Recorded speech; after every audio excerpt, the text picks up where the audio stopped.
This is a public health announcement brought to you by Heather Shepard, the Primal Pioneer.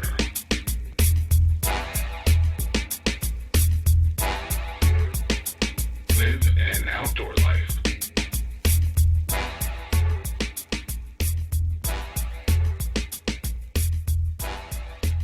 This is the Primal Pioneer podcast, a show dedicated to helping you achieve optimal health by making radical lifestyle, dietary, and environmental shifts to support forward movement with your health. I'm your host, Heather Shepard, radical health practitioner, gut health specialist, and homeopathic doctor in training.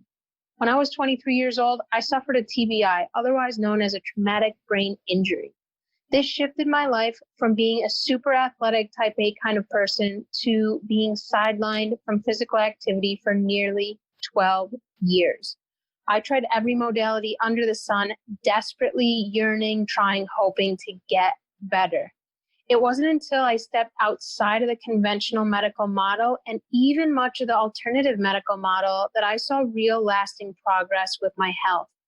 After 12 grueling years of searching for my cure, I finally achieved my version of optimal health by deep diving into the areas of the body, particularly the mitochondria and emotional energetics that most notably affect and impact our health. Today, I help thousands of people overcome both acute and chronic ailments using my nature and science-based radical approach to health, which targets the most important yet most overlooked aspects of health and wellness. During this episode of the Primal Pioneer, I'll be deep diving into one of the most overlooked and undervalued elements to health, breathing.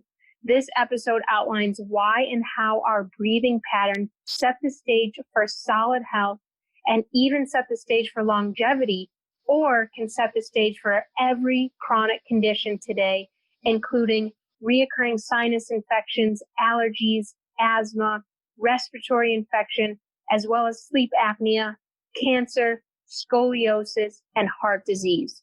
Throughout the episode, I'll discuss why we've become poor breathers, how many of us have adopted mouth breathing versus nasal breathing, and why this is such a detriment to health, and what you can do to start to remedy the situation. Enjoy the episode, and this is one that I would highly encourage you all to also check out the show notes over at heathershepard.com to tap into some pretty amazing resources that teach you how to breathe in healthy, mindful ways. Now, let's dive into the episode all about breathing and health.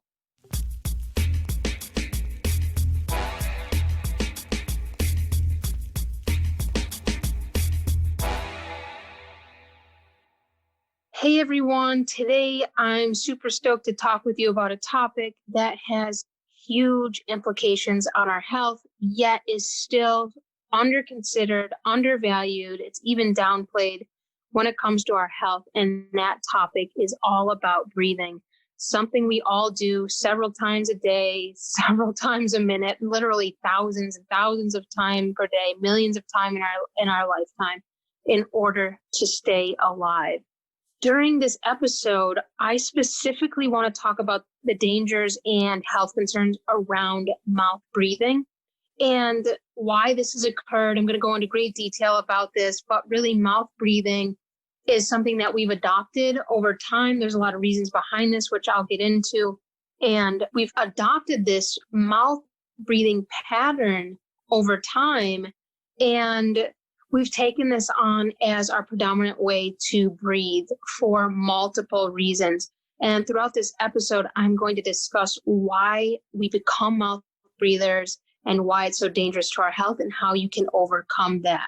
So if you have any of the following conditions or health struggles, mouth breathing may be a huge influencing factor driving your health struggles that we don't often look into, right? We'll go to the doctor and they'll prescribe a pill, even an alternative doctor. They may say, hey, take this, take that.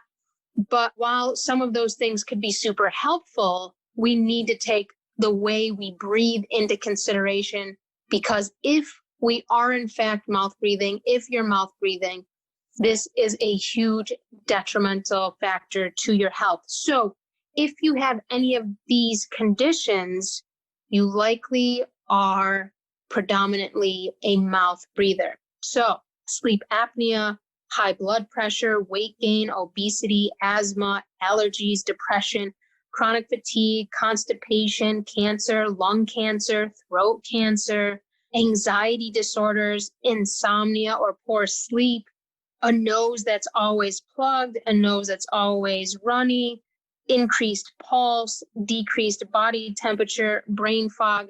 Those are just a few of the things that point to excessive mouth breathing. So if you raise your hand to at least one of those conditions, chronic mouth breathing during the day and or during your sleep at night just might be fueling your health struggles.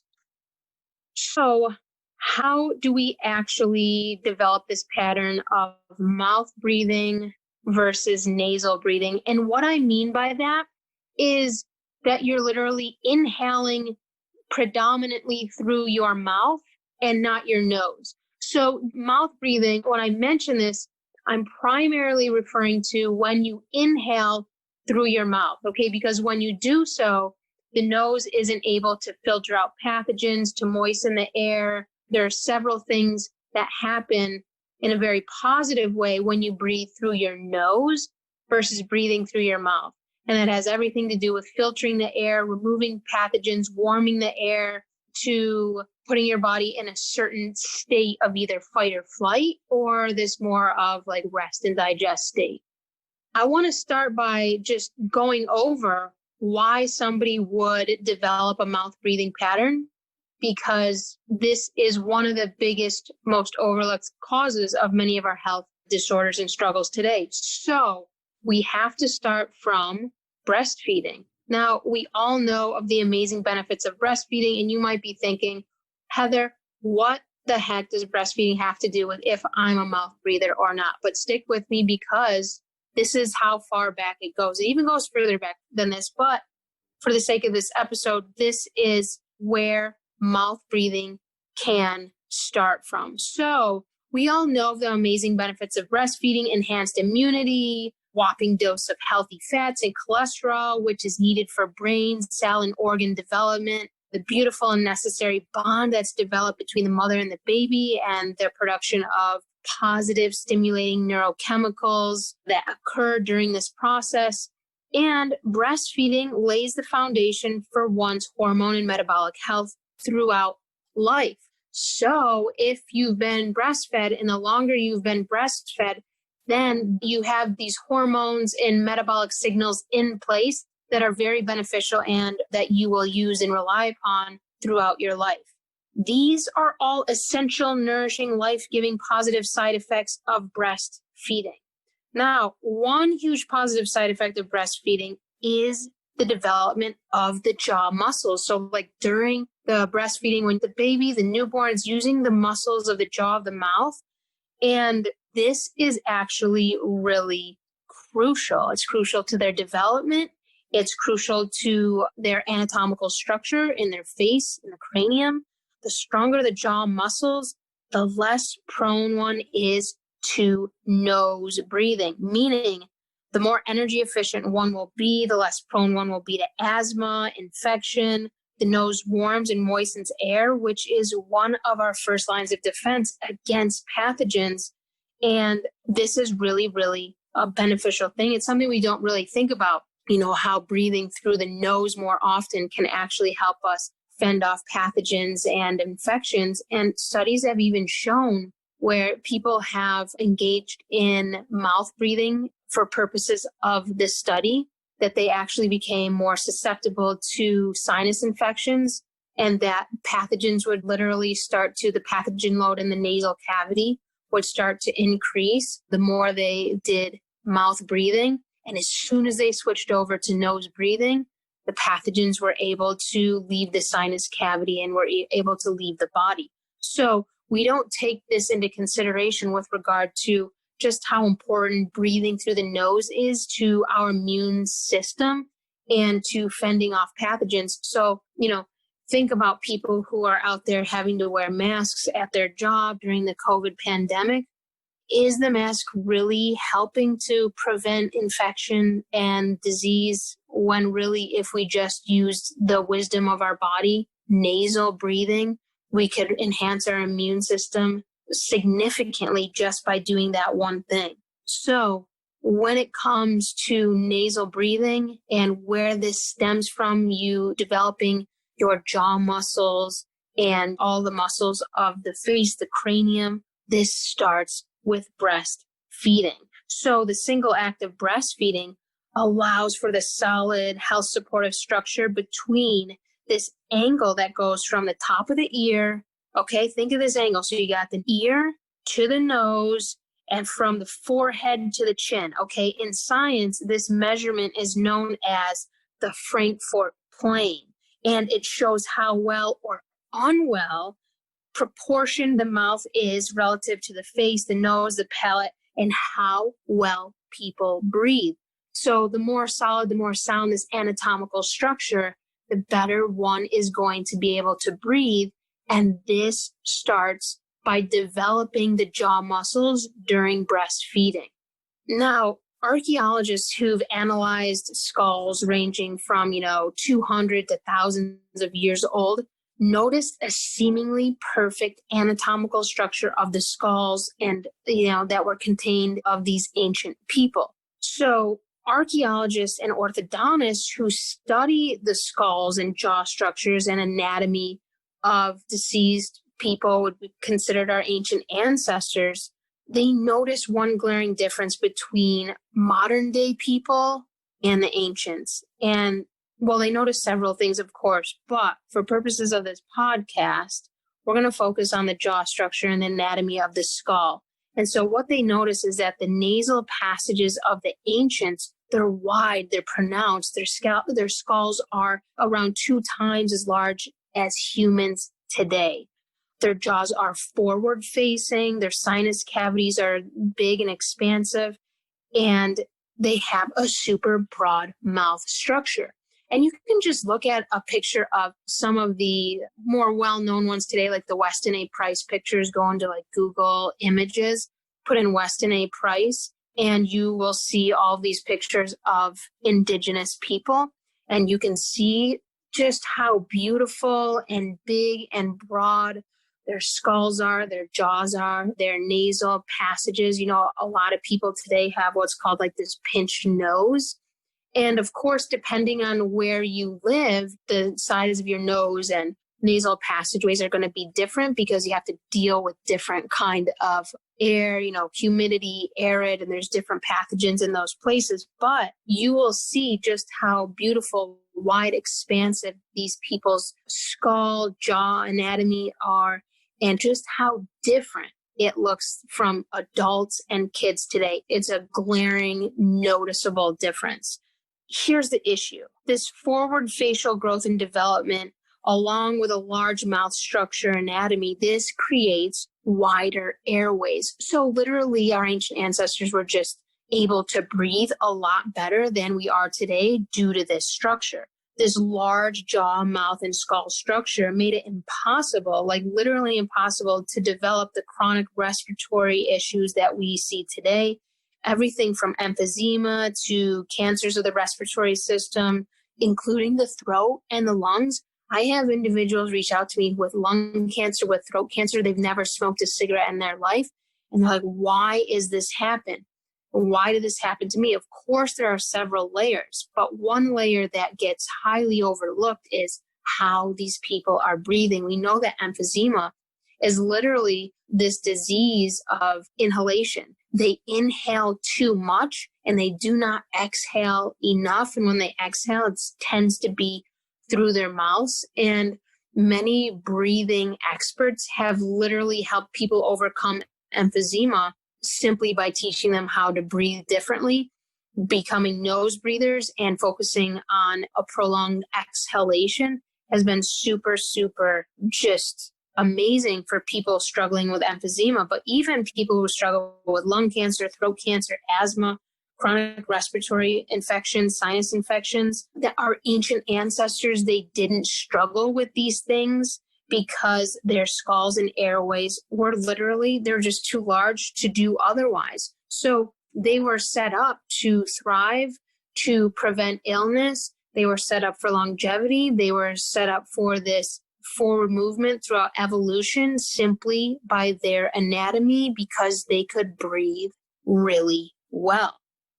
Let's take a look at modern skulls because this shows the exact opposite anatomical structure. So our chins are recessed behind our foreheads, our jaws are slumped in back, and our sinuses are narrow and they're small, literally shrunk when we compare them to the ancient anatomical structures. And as a result, what happens? We have crooked teeth. Our kids' teeth are growing in crooked. We're having all these cavities. We're having sinus issues. We're having chronic respiratory issues. We're having lung and throat cancers. Again, even in non-smokers, chronic runny noses, allergies, and asthma. And we're having these in very large numbers. And these things aren't just showing up in adult populations. Our kids are suffering profoundly. They're getting sinus infections. They're catching, everything that goes around, and their teeth are growing in crooked. And all of this can be related to a lack of breastfeeding. And it can be traced back to other things in the diet and sunlight. We'll get into that a little bit. But we can look at the anatomy of the jaw, of the face, of the cranium, and it's literally smaller. It's sitting much differently than that of our ancient ancestors. And this is having dramatic impacts on our health. Now, this striking difference between the anatomy of, people 200 to thousands of years ago versus our modern skulls and our modern anatomy and what we're looking like today is what some of these archaeologists are actually referring to as disevolution. So the question now comes to what's propelling us towards this state of disevolution and what can we do about it? We know that breastfeeding is one thing. This is key because it helps the child develop its jaw muscles and strong jaw structures, strong jaw muscles. It creates this wider mouth, a wider palate, and expanded nasal passageways, which produces better breathing. The child can breathe better, and it's going to be able to maintain this through its adult life. So when we breathe through our nose versus our mouth, we set the stage for better health throughout our entire lives. And this starts really with breastfeeding, yes, but this starts preconception through the mother's diet, the mother's sunlight exposure, the mother's vitamin D levels, and it continues with breastfeeding. So let's say, you had an unplanned pregnancy, you didn't have your nutrition on point, you weren't really doing your Sunlight RX yet, and so you get pregnant. It's a really beneficial thing that you can do for your kid. We know all the benefits of breastfeeding, but also we now know how important it is to developing the anatomical structure of the cranium, of the jaw, of the muscles there, of the nasal passageways, and how crucial this is to not only their acute health, but their health throughout their entire life as well. So moms, keep up the awesome work out there when it comes to breastfeeding. Now, here's an interesting thing, because you'll notice that babies often sleep with their mouths open, right? Some kids do, adults do, and we can help break this habit. It's actually just a trained muscular response that we've developed. But literally, we want to retrain how this occurs. We don't want to sleep with our mouths wide open. And you know that picture of the baby. Maybe your baby has done it, or you've seen other people's babies do it as they fall asleep and their mouths wide open. This actually fuels and feeds mouth breathing and the continued pattern of mouth breathing throughout life. So as a mother, we want to try to break this habit in our kids, and simply by gently closing the baby's mouth while they're sleeping.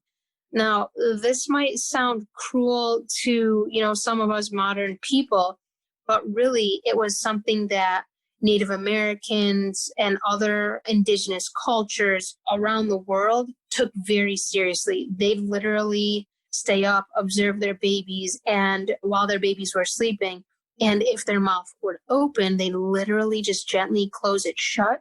So they would start to learn how to breathe through their nose. So starting to nose breathe from birth strengthens the muscles of the throat, pharynx, the larynx, and the mouth muscles. And this practice alone emphasizes one to be a nose breather throughout their life, which we want to aim for. Today, we also see babies and toddlers sucking their thumbs or finger. And I want to bring this topic up because I was just having a talk with my partner about this. And we've been fed this hideous lie that this practice of thumb sucking causes, the teeth to be crooked and causes like buck teeth to form and should be avoided to save the teeth and these excessive orthodontist trips, right? So, that those trips often involve braces, rubber bands, and everything in between, which I'll get into here in a minute, which further fuels mouth breathing. But babies, they're wise. They inherently know that if they're not getting enough of that sucking action via breastfeeding, they need to find a way to get more. And even if they're getting enough breastfeeding, they are engaging in something, in an activity that's going to actually benefit them throughout their entire life. So they can breathe more freely. So their nasal passageways can be more open. So their jaw structure can be more robust. So finger sucking, thumb sucking, it should be encouraged as it helps to strengthen the jaw and mouth muscles because weak jaw and mouth muscles fuel mouth breathing and strong ones fuel nasal breathing. So it's something that's really, really this misconception that's in our culture. We downplay it. We frown upon it if the kid is sucking his thumb. Yeah, it could be for comfort and, that's totally fine. But also they're doing something that we don't even consider or know about. They just are going to this inherent resource to help them be healthier throughout their whole life. So it's a total myth that thumb sucking, finger sucking leads to buck teeth, leads to crooked teeth. And in fact, it just might prevent this condition because let's say the child's jaw is weak, which is going to cause it to be narrow and, it's going to cause those nasal passages to be shrunken as well. Literally, they might be remedying this whole situation because when the jaw is narrow, all the teeth cannot fit into the mouth. So this causes overcrowding of the teeth. They start to grow in, teeth become crooked. And this is all because the jaw is too small. It's too narrow. So they're literally doing a self-healing on themselves simply by thumb sucking, finger sucking to try to overcome this. And honestly, let's say your child has a weak jaw anatomy or it's like this shrunken jaw. It's not big enough. Yes, breastfeeding or the lack of, I should say, contributes to this, but so does a diet rich in soft foods and even like a really poor diet. Let's say soda or a lot of grains, and we're told to give our baby grains from, the get-go. And this is really not a good idea. I don't think it's a good idea to feed kids grains and too many soft foods. Of course, it has to be softer until they get teeth. But the whole hope is that they're breastfeeding so they develop the jaw muscles until they have the capacity to chew, because chewing allows your jaw muscles to develop. And however, we need to look at the diet of kids today because once they do have their teeth, their diet is a very soft foods diet. We can say this about adults as well. And when we have this soft foods diet focus, when we have a lack of sunlight combined with this, so we're not getting enough vitamin D, right? That is huge when it comes to bone development and keeping our bones strong and healthy and robust. All of these things come into play and need to be taken into factor when it comes to child development. So yeah, we think about their diet and we try to breastfeed, but there is a lot to this that we're not getting the whole picture yet with regard to how it fuels health throughout life because of its impact on anatomical development. So this is really huge. So moms out there, get your babies literally breastfeeding, let them thumb suck, let them suck their finger to their heart's content, because this is going to have both short-term and long-term positive health effects on the child. This October 2020, I have 4 openings for new clients ready to engage in one-on-one radical health coaching. This is a profound way to make the forward movement towards achieving your version of optimal health for the long term. During our one-on-one work together, I'll get you started with a metabolic reset diet. You'll have your own personal Sunlight RX protocol to boost immunity and vitamin D levels. I'll analyze your labs and make dietary and supplemental suggestions to help you improve low values. I'll teach you how to use technology safely to preserve your health while staying connected. You'll have access to my clients-only social media community and much more. We'll address your main health concerns as well as your gut health, mitochondrial health, energy levels, sleep patterns, detox capabilities, and much more. And we'll do so all by using holistic, nature-based modalities and resources to help you achieve your version of optimal health. To reserve your spot for one-on-one radical health coaching starting this October 2020, send an email my way at heather.shepherd@gmail.com. Again, my name is spelled HEATHAR.Shepherd, SHEPARD@gmail.com. Or head over to Instagram, follow me at sunlight_RX, and send a DM my way expressing your interest. Now, let's head back to the episode to learn more about how your breathing impacts your health. So let's talk about another key element that leads to mouth breathing. And this is our emphasis and heightened accessibility, as I mentioned, to soft foods. Really, babies need to be breastfed to develop their jaw muscles. And then when we develop teeth, we need to start introducing more foods that literally work the child's jaw muscles. And we have to get the child in a state where they're not in fight or flight, like, oh, you got a 20-minute lunch break, you better get that down. Literally, they need time to get out of fight or flight. Yes, of course, but they need time to chew to develop their jaw muscles. This is so important as to how the teeth actually grow in the mouth. Because again, if that mouth is too shrunken, if it's too narrow, all the teeth aren't going to be able to fit. And this is a big health issue. So when we continue to give a child soft foods, they live on mac and cheese and toast and all of these soft foods we can think of. As the child starts to get teeth, we need to introduce foods that they chew. We need to be able to get them in an environment where they're allowed to chew for as long as it takes them, because this is very, very important to their long-term health. It's going to determine whether they're going to be more prone to nasal breathing or mouth breathing. And this is going to impact their health throughout their entire life. Now, adults often focus on soft foods as well, right? We love pizza and rice and grains and, think about these foods. Think about your diet and how soft it is and how much chewing it actually requires. Even our older populations today, they have to avoid these tough foods and tougher foods like meats and so forth because they literally can't chew them. I remember my grandma being like, I can't chew this, I have to rely on soup. And so we can prevent that simply by working our jaw muscles throughout our entire life, because this is really interesting. When I learned this, I was like, that's awesome. But we think of the bones, we think of them as this static thing that once we get to a certain age, we can't improve their growth. We can't contribute to strong bones. We can't continue to fuel their positive growth. In fact, they start to diminish and we start to go more towards an osteoporotic state as we get older, especially for women after menopause. This is absolutely false for the entire body. You can contribute to the health of your bones throughout your entire life, okay? They don't have to diminish. And one of the bones that actually has this capacity to get stronger and stronger throughout life, even if you're 60 or 70 years old, is the jaw.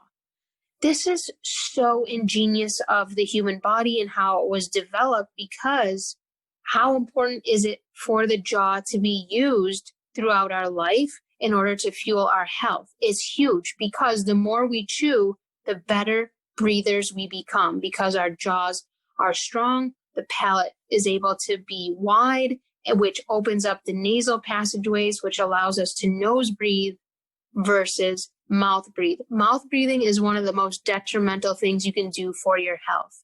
So if you notice yourself at night, sleeping with your mouth open, bring more attention to it. If you notice while you're checking your email that you got the long drooping mouth, pay attention to it. Start to nasal breathe. Start to bring more attention to your breathing, because adults today, even if you grew up and you weren't breastfed, even if you grew up and you had predominantly a soft foods diet, and even right now, if you're thinking of your diet and you're like, I don't really chew that much. My diet's pretty soft. It's like lentils and pizza and brown rice, things like that don't require that much chewing. You can still work this. You have the ability to build bone and muscle in your jaw simply by chewing more and training yourself to be a nose or nasal breather. These things, all this sets the stage to be a mouth breather when we're not breastfed, when we're fed a soft foods diet, and when we continue on that soft foods diet, even through adulthood. Our jaw muscles weaken, our palates narrow, our nasal passages narrow. And this has really big health implications. You know the saying, if you don't use it, you lose it. And this really, really pertains to our jaws and chewing. So chew more often. Take your time when you're at the table and chew the heck out of your food. Think about the diets of our ancient ancestors. They didn't have mac and cheese, and they didn't have pizza, and they didn't have access to all these soft foods, right? They had to go out, they had to hunt the animals, they had to bring it back, they had to cut it up.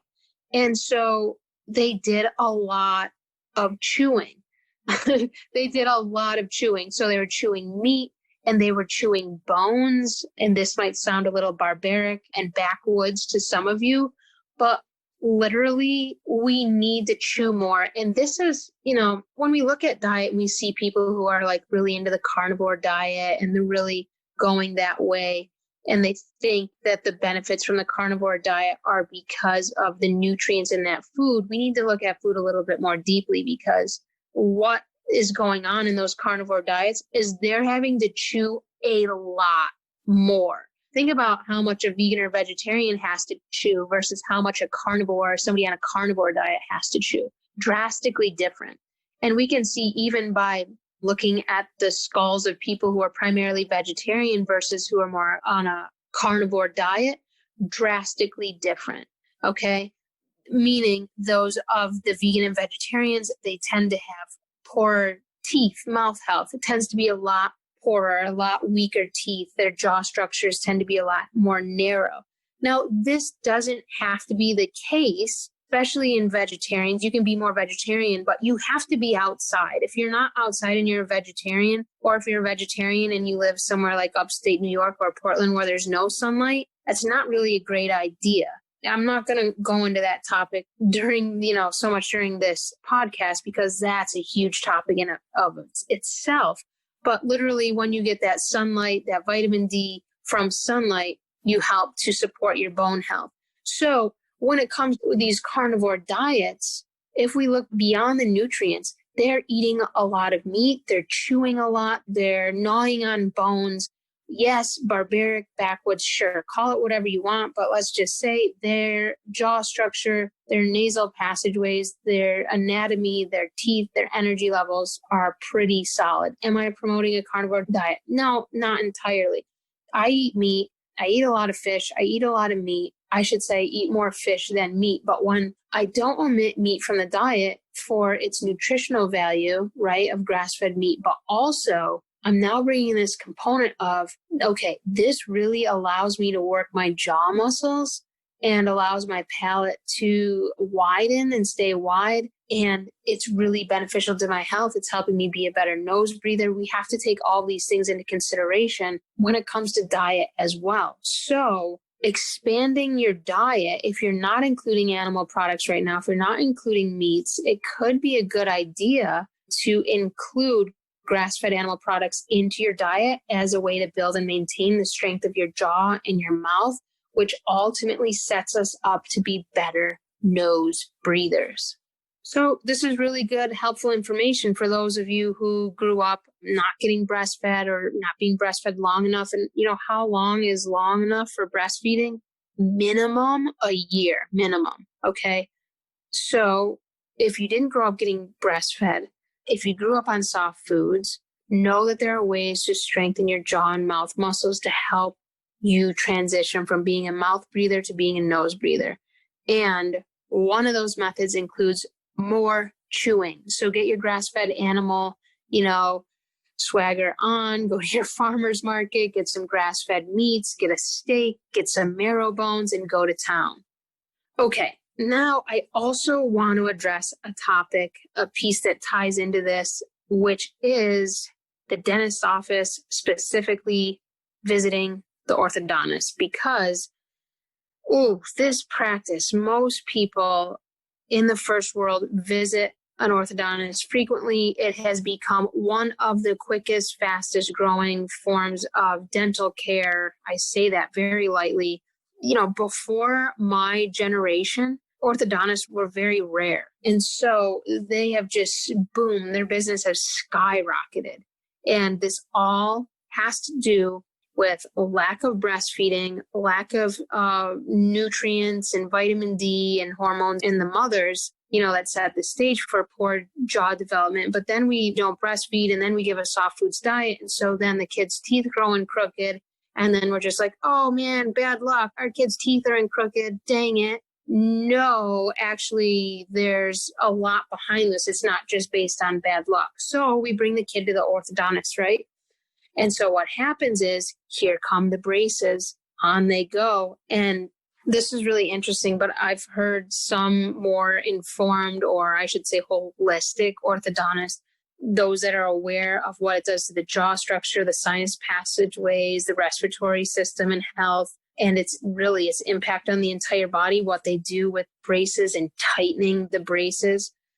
They're predicting that their profession will one day soon be viewed as the biggest contribution to modern disease and respiratory disorders when looked back upon. That's not something to be taken lightly. That's a big statement right there. Braces are, oh my gosh, they're such a bad idea. We have to try to prevent the need for this. And if your child's teeth aren't that bad, I would encourage you not to rush into the orthodontist, not to have them persuade you into your child needs this or that. Okay, maybe if it's a hot mess, then, talk to a holistic dentist to see what can be done. But braces are a really bad idea. They tighten the jaw, they narrow the nasal pathways, and this only fuels mouth breathing in really big ways. So what happens is the child then becomes more susceptible to sinus infections. They can't breathe. They become more susceptible to asthma. They become more susceptible to developing scoliosis, which this is such an interesting correlation to mouth breathing and scoliosis. Back in the day, there was this individual. She was a woman. I can't think of her name right now, but she literally taught scoliosis patients how to breathe differently, which focused on nasal breathing, and I believe focused a lot on the exhale and extending the exhale, that they literally would improve their scoliosis from simply becoming nose breathers. It was profound. I was blown away when I heard that. But literally having braces, getting the braces tightened, narrows all of these really, really important anatomical structures in our body that really weaken the system, weaken the immune system, weaken the bones and the structure of the jaw and their muscles. And this is really detrimental. Now, add upon this, if you have braces, it's just a given that you're going to have your wisdom teeth removed. It's become such a common practice, just like somebody gets a hysterectomy, somebody gets their gallbladder removed, somebody gets their appendix removed. Yeah, no big deal. Just common practice. Somebody gets their tonsils removed. Yeah, whatever, Somebody gets their wisdom teeth out. Yeah, they need to come out. They're really crowding the jaw in there. That's good. They're trying to make the jaw wider. They're trying to make the nasal passages wider. They're trying to create more space, keep the wisdom teeth in, and do other things to expand the palate, the jaw, the nasal passageways, so that the wisdom teeth can be in there and not cause the other teeth to crowd. I fortunately have my wisdom teeth. Thank goodness they fit in my mouth. And this is because I was breastfed for over a year. My mom back then, this was before Crisco, just before Crisco hit the stage, she was eating things like lard and liver and bacon when she was pregnant with me and breastfeeding. And, we raised our own cows. My dad was a hunter and so we had our own meat, right? And this is the diet she ate. And I'm not saying that my health or facial anatomical structure is perfect, but that set the stage for me, my wisdom teeth, to be able to fit in my mouth without having any issues. And I can say my brother has his wisdom teeth in, my sister has her wisdom teeth in.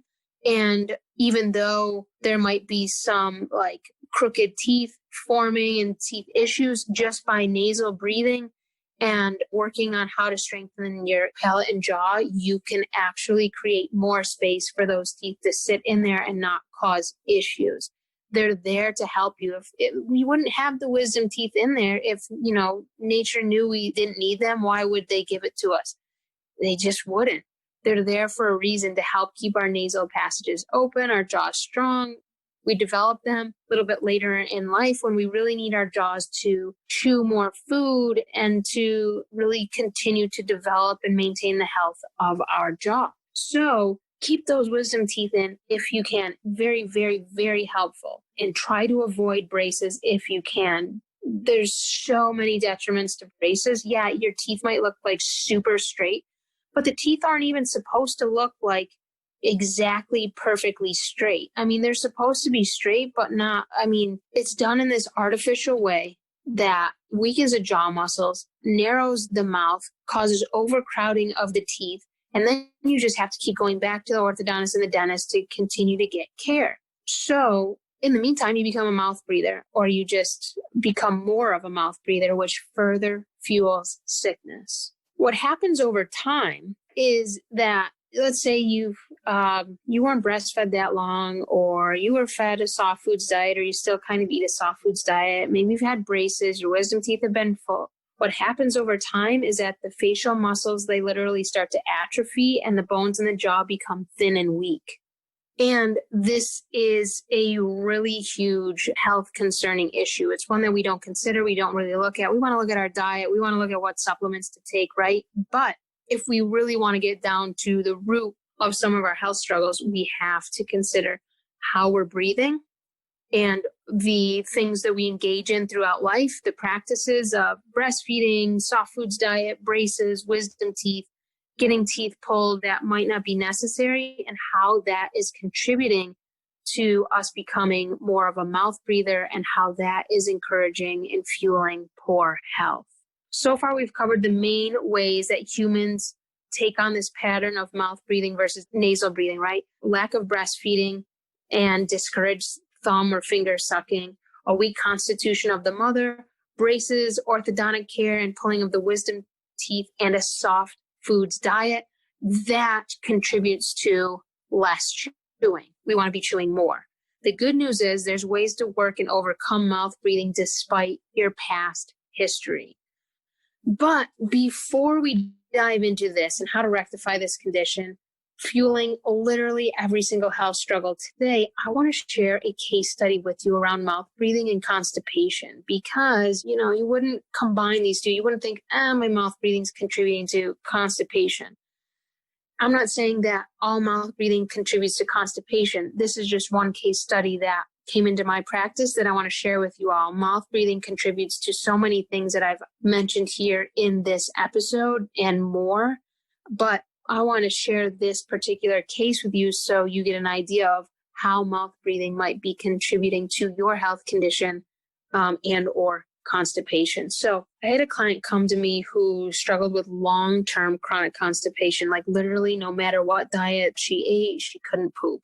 No matter how many supplements or fiber things she took, no matter how much fiber she ate and was in her diet, it didn't matter. No matter how many specialists she saw, she still struggled with constipation.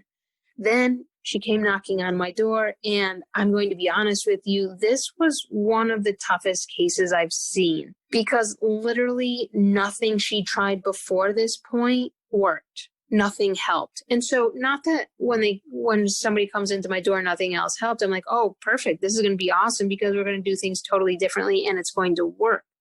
It's going to help. But when it comes to constipation and how chronic it is, this can take some time. It can take some time and real effort to get to the root of why it's occurring. So I took the health history and here's what I found. This individual was only breastfed for 2 weeks max. She had a soft foods diet her entire life, and her mother never made meat, never cooked any, foods that really required much chewing. It was more like peanut butter, tofu, rice, pizza, you know the deal. Okay.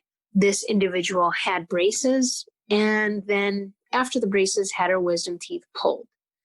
She had recurring strep infections leading to a tonsillectomy.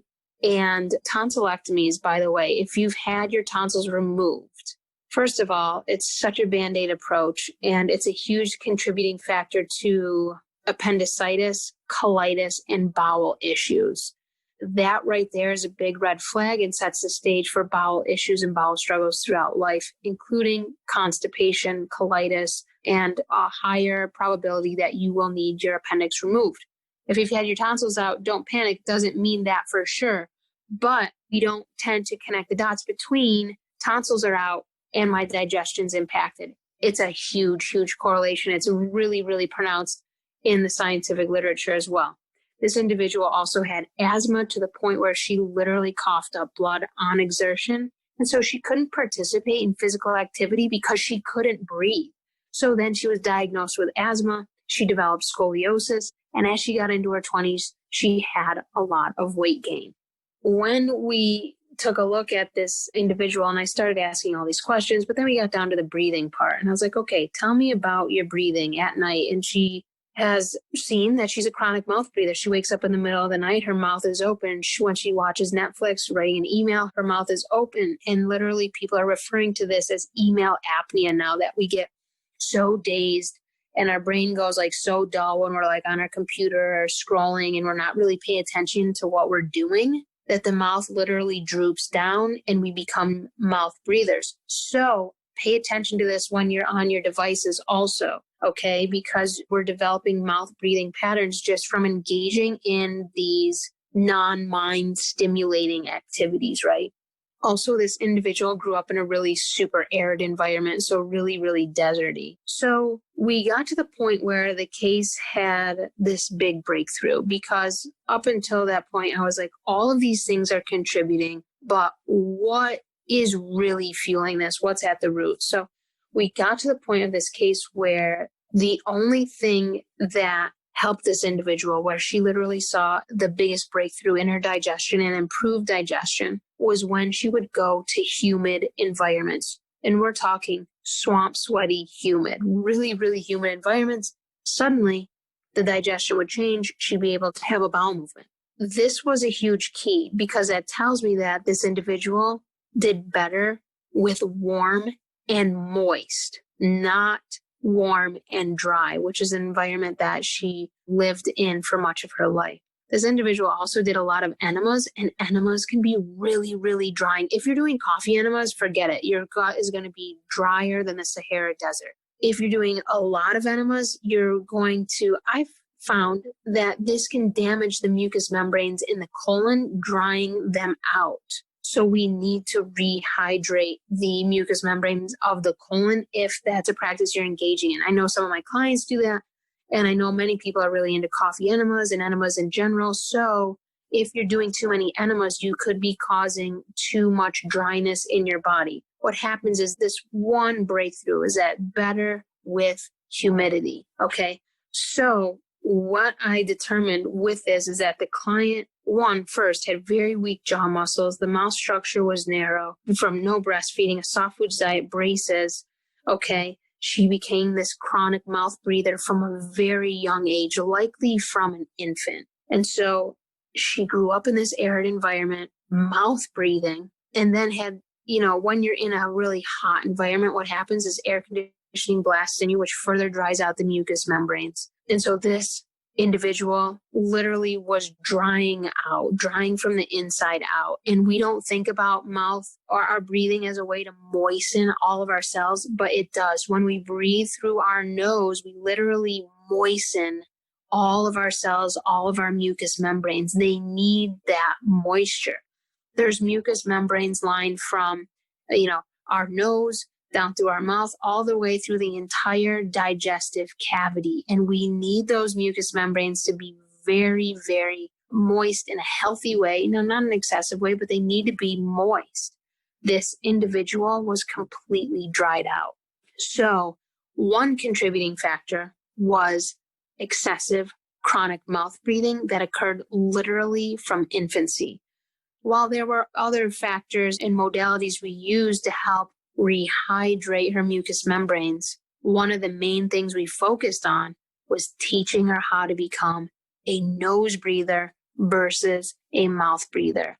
And literally within 30 days, the individual was already improving. Even while visiting in a dry environment, they still were able to have benefit because we were starting to get to the root of the issue, remoistening mucous membranes that had become dried out from so many things. But one big thing was up until that point, a lifelong practice of mouth breathing. So, of course, disease in the body, it's multifactorial, right? There's so many things at play.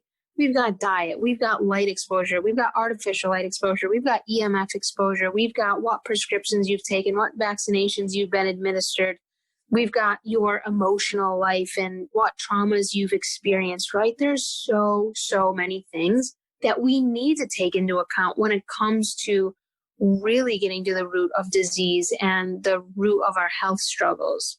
One thing we need to start adding into this picture is how we breathe. What do you do to start training yourself to overcome mouth breathing and be more of a nose breather? First of all, just bring your attention to it. Pay attention to how you breathe throughout your day. Breathe through your nose as often as you can, exhaling through your nose or your mouth, okay? Start there.